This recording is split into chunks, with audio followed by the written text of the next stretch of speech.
আচ্ছা বলেন তো, এই পৃথিবীতে সর্বপ্রথম মানুষ, তার নাম কি? আদম আলাইহিস সালাম। নাম কি? আমাদের আদি পিতার নাম আদম আলাইহিস সালাম। আল্লাহ রাব্বুল আলামিন আদম আলাইহিস সালামকে জান্নাতের মধ্যে বানিয়ে রেখে দিল। আদম আলাইহিস সালাম জান্নাতের মধ্যে একা একা ঘুরে। কয়জন? একা একা জান্নাতের মধ্যে ঘুরে, মন মারা হয়ে ঘুরে, ভালো লাগে না। হঠাৎ করে আল্লাহ রাব্বুল আলামিনকে ডাক দিয়ে বলে, আল্লাহ, একা একা ভালো লাগে না। একা একা কি ভালো লাগে? আপনি একটা বাড়ির মধ্যে একা একা থাকবেন, অস্বস্তি লাগবে, অশান্তি লাগবে, খারাপ লাগবে, বিরক্ত লাগবে, লাগবে কি লাগবে না? আদম আলাইহিস সালাম জান্নাতের মধ্যে একা একা ঘুরে, বিরক্ত লাগে, অশান্তি লাগে। আল্লাহ রাব্বুল আলামিনকে ডাক দিয়ে বলে, আল্লাহ, জান্নাতের মধ্যে একা একা ভালো লাগে না। এই কথা বলার পরে আদম আলাইহিস সালাম ঘুমিয়ে গেলেন। ঘুম থেকে উঠে দেখে তার সামনে সুন্দরী একজন নারী বসে আছে। জোরে বলেন আল্লাহু আকবার। আদম আলাইহিস সালাম নারীকে দেখে দৌড়ালেন। আল্লাহ রাব্বুল আলামিন হাওয়া আলাইহিস সালামকে ডাকতে বলে, হাওয়া দৌড়াও। আদম দৌড়ায়, হাওয়াও দৌড়ায়। আল্লাহ রাব্বুল আলামিন আদম আলাইহিস সালামকে ডাকতে বলে, আদম, তোমার কি হয়েছে? তুমি কেন দৌড়াও? আদম আলাইহিস সালাম ডাকতে বলে, আল্লাহ, আমার সামনে যে রমণী, আমি তাকে একটু স্পর্শ করতে চাই। কেননা জীবনের প্রথম মেয়ে মানুষ দেখেছে। কি দেখেছে? জীবনের প্রথম মেয়ে মানুষ দেখেছে। আপনার জীবনে এমন একটা আনকমন জিনিস আপনি দেখেন নাই। যদি দেখেন, আপনার ভিতরে কিউরিওসিটি হবে কি হবে না? ধরার জন্য, দেখার জন্য, কাছে যাওয়ার জন্য ইচ্ছা পোষণ করবেন কি করবেন না? আদম আলাইহিস সালাম দেখেই তো মাথা খারাপ, দিছে দৌড়, হাওয়াও দৌড়, দৌড়ায়। আল্লাহ রাব্বুল আলামিন ডাক দিয়ে বলে, আদম, তুমি দৌড়াও কেন? আদম আলাইহিস সালাম ডাক দিয়ে বলে, আল্লাহ, আমি একটু স্পর্শ করতে চাই, আমি একটু ধরতে চাই। এই কথা যখন বললেন, আল্লাহ রাব্বুল আলামিন ডাক দিয়ে বলে, আদম, ধরাও যাবে না, স্পর্শ করাও যাবে না। জোরে বলেন আল্লাহু আকবার। আদম আলাইহিস সালাম ডাক দিয়ে বলে, আল্লাহ, কি করলে ধরা যাবে, কি করলে স্পর্শ করা যাবে?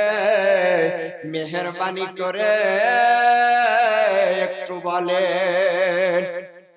এই কথা যখন বললেন, আল্লাহ রাব্বুল আলামিন ডাক দিয়ে বলে, আদম, তুমি স্পর্শ করতেও পারবা, ধরতেও পারবা।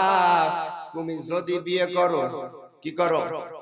বিয়ে করো, তাহলে ধরতেও পারবা, স্পর্শ করতেও পারবা, কোনো সমস্যা নাই। আদম আলাইহিস সালাম ডাক দিয়ে বলে, আল্লাহ, আমি বিয়ে করার জন্য তো রাজি, আপনি তাড়াতাড়ি ডেকে আনেন না কাজী। এই কথা যখন বললেন, আল্লাহ রাব্বুল আলামিন ডাক দিয়ে বলে, আদম, তুমি যে বিয়ে করতে চাও, বিয়ে করার জন্য মাহারানার দরকার আছে না নাই? মাহারানার কথা যখন বললেন, আদম আলাইহিস সালাম ডাক দিয়ে বলে যে, আল্লাহ, ইনটি পকেট, আমার পকেটে তো কোনো টাকা নাই, আমার পকেটে তো কোনো পয়সা নাই, আমি বিয়ের মহারানা দিব কিভাবে? এটা তো আমার পক্ষে দেওয়া সম্ভব নয়। এই কথা যখন বললেন, আল্লাহ রাব্বুল আলামিন ডাক দিয়ে বলে, আদম, বিয়ে করতে গেলে তো মহারানা অবশ্যই তোমাকে দিতে হবে। তুমি এক কাজ করো, তুমি আমার শেষ নবীর প্রতি 10 বার দরুদ পড়ো। জোরে বলেন সুবহানাল্লাহ। আর একটু জোরে বলেন সুবহানাল্লাহ। আমার রাসূলের প্রতি কয়বার দরুদ? 10 বার দরুদ। আদম আলাইহিস সালাম বিয়ের মহারানা কি? আমার রাসূলের প্রতি কয়বার দরুদ? 10 বার দরুদ। হযরত আদম আলাইহিস সালাম আমার বিশ্বনবীর উপর 10 বার দরুদ পড়লেন। এই 10 বার দরুদ পড়ার, এই যে দরুদটা পড়ে নিলেন, এটা আদম আলাইহিস সালামের বিয়ের মহারানা হয়ে গেল। এখান থেকে আইন জারি হয়ে গেল, পৃথিবীতে যতগুলো বিয়ে হবে সবগুলো বিয়ের মহারানা দিতে হবে। কথা বলেন ঠিক কিনা?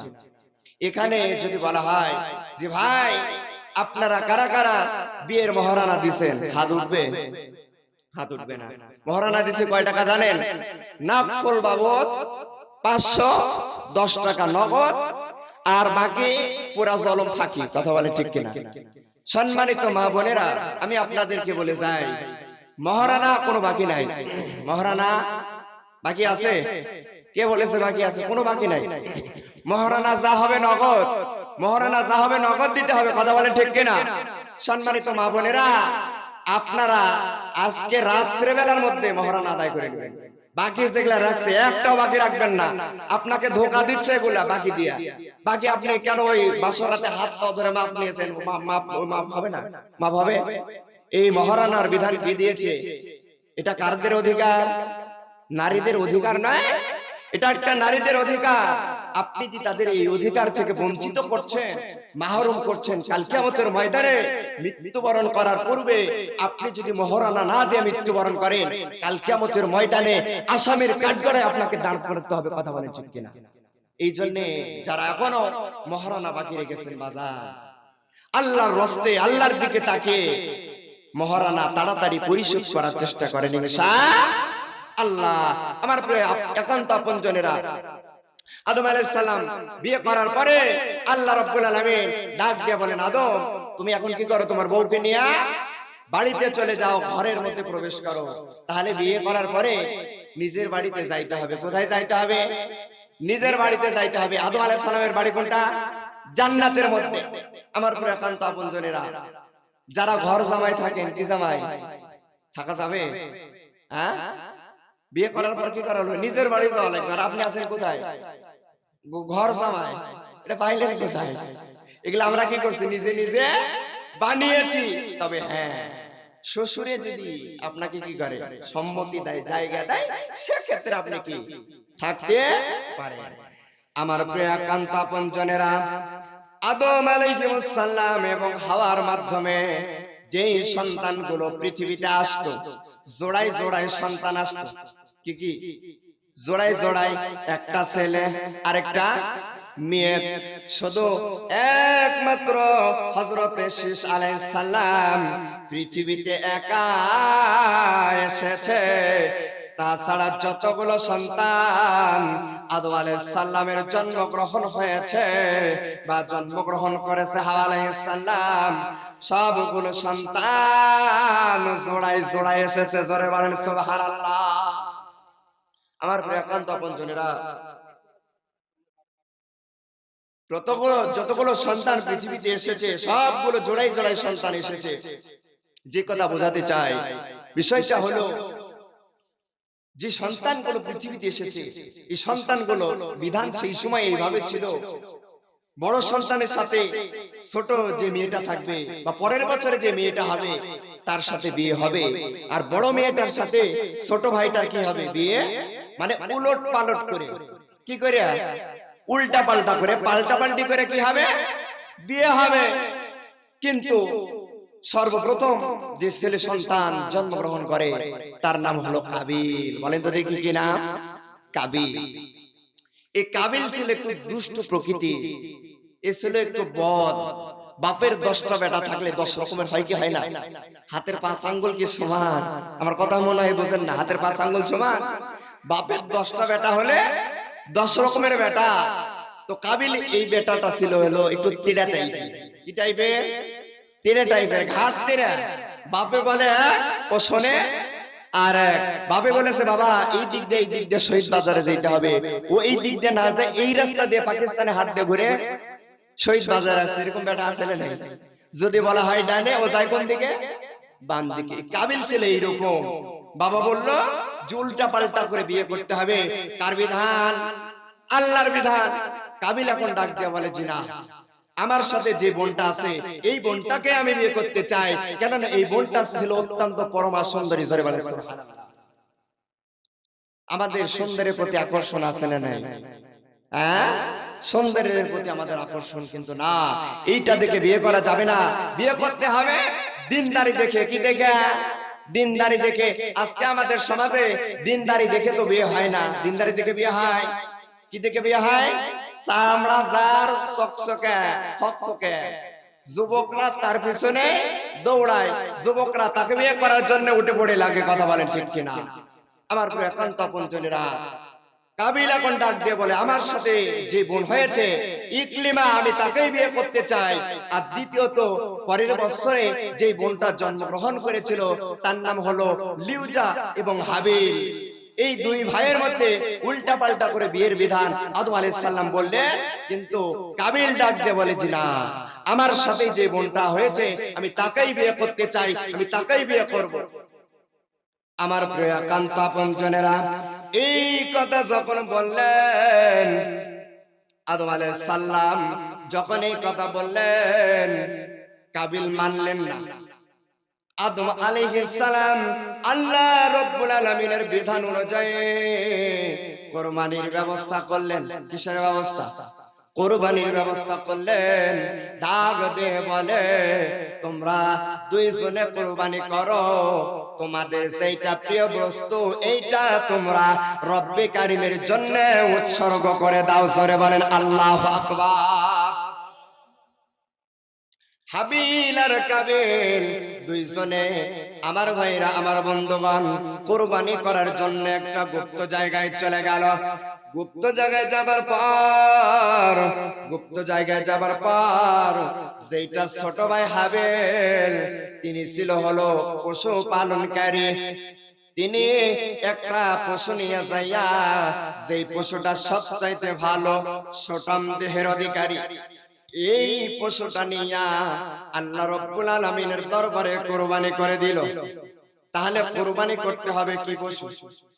সুন্দর পশু, যেটা হলো লাদুস লুদুস, যেটার স্বাস্থ্য ভালো, যেটা দেখতে সুন্দর, এই পশুটা কি করতে হবে? আল্লাহর জন্য উৎসর্গ করে দিতে হবে, আল্লাহর জন্য কুরবানি করে দিতে হবে।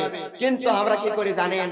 কুরবানি করি এমন এক পশু নিয়ে যাইয়া, যে পশুগুলো দেখতে শরীরে কোনো মাংস নাই, কান কাটা, চামড়া সালবাকলা ওটা, এইরকম পশু নিয়ে আমরা কি করি? কুরবানি দেই। এইরকম পশু কুরবানি দেওয়া যাবে? এরকম পশু আমরা কুরবানি দিব না ইনশাআল্লাহ। আমার প্রিয় একান্ত আপনজনেরা, কাবিল যেটা বড় ভাই, এই বড় ভাইটা জমি চাষ করত, সুন্দর করে কিছু গমের দানা নিয়ে যে আল্লাহর রাস্তায় কুরবানি করত। আমাদের যে সিস্টেমটা, আমরা কুরবানি করে মাংস ভাগাভাগি করে নিয়ে আসি খাওয়ার জন্য, কিন্তু পৃথিবীর শুরুর যে কুরবানি, এই কুরবানি আল্লাহর রাস্তায় জবাই করে রেখে দিয়ে চলে আসতে হতো। এটা ধরাও যাইতো না, খাওয়াও যাইতো না। আমার প্রিয় একান্ত আপনজনেরা, কুরবানিটা যখন করে চলে আসলো, সেই সময়ের বিধান ছিল, যেই পশুটা, যেই ফসলটা কুরবানি করে রেখে আসা হয়েছে, ওই ফসলটা আগুন লেগে ভস্ম হয়ে যাবে। জোরে বলেন আল্লাহু আকবার। ছোট ভাই হাবিলের পশু যেটা ডুম্বা, এইটা ভস্ম হয়ে গেল, এইটা আল্লাহর দরবারে চলে গেল। বিধান অনুযায়ী যার কুরবানিটা আল্লাহর দরবারে পৌঁছে যাবে, সে এই আকলিমাকে বিয়ে করবে। কিন্তু এই বিধানও তিনি মানলেন না। এই বিধান না মানার জন্য আদম আলাইহিস সালাম বললেন, এই বিধান যেহেতু তুমি মানলে না, তুমি যা ইচ্ছা তাই করো, তোমার দায়িত্ব আমি ছেড়ে দিলাম। আমার প্রিয় একান্ত আপনজনেরা, আদম আলাইহিস সালাম যখন এই কথা বললেন, কাবিল ছোট ভাইকে হত্যা করার জন্য উঠে পড়ে লাগলেন। আমরা ভাই ভাইকে হত্যা করি কি করি না? নাউজুবিল্লাহ বলেন, আরো জোরে বলেন নাউজুবিল্লাহ। আর একটু জোরে বলেন নাউজুবিল্লাহ। আমরা ভাই হয়ে ভাইয়ের বিপক্ষে দাঁড়াই, কথা বলেন ঠিক কিনা? এটা করা যাবে না। ভাই ভাইয়ের পক্ষে থাকতে হবে, এক ভাই আরেক ভাই মহব্বতে নিয়ে থাকতে হবে, কিন্তু আমরা ভাই ভাইয়ের বিপক্ষে দাঁড়াই। এটা শুধু এখন নাই, এটা পৃথিবী সৃষ্টির শুরু থেকে, কথা বলেন ঠিক কিনা? আমার প্রিয় একান্ত আপনজনেরা, এই কাবিল ছোট ভাইকে হাবিলকে হত্যা করে ফেললেন। হত্যা করার পরে দেখতেছেন পাশে এক কাক আরেকটা কাককে হত্যা করার পর মাটি খনন করে তাকে কি করছে, মাটি চাপা দিচ্ছে। এই হাবিলকে বড় ভাই কাবিলও ভাবলেন যে কাক যেহেতু ছোট ভাই এভাবে মৃত্যুবরণ করে তাকে মেরে ফেলে মাটি চাপা দিচ্ছে, আমিও কাজ করি, আমিও আমার ভাইকে মাটি চাপা দিয়ে দিয়ে। জোরে বলেন নাউজুবিল্লাহ। আমার প্রিয় একান্ত আপনজনেরা, তাহলে পৃথিবীর সৃষ্টির শুরু থেকে কুরবানি আছে, কথা বলেন ঠিক কিনা? কিন্তু এটা হলো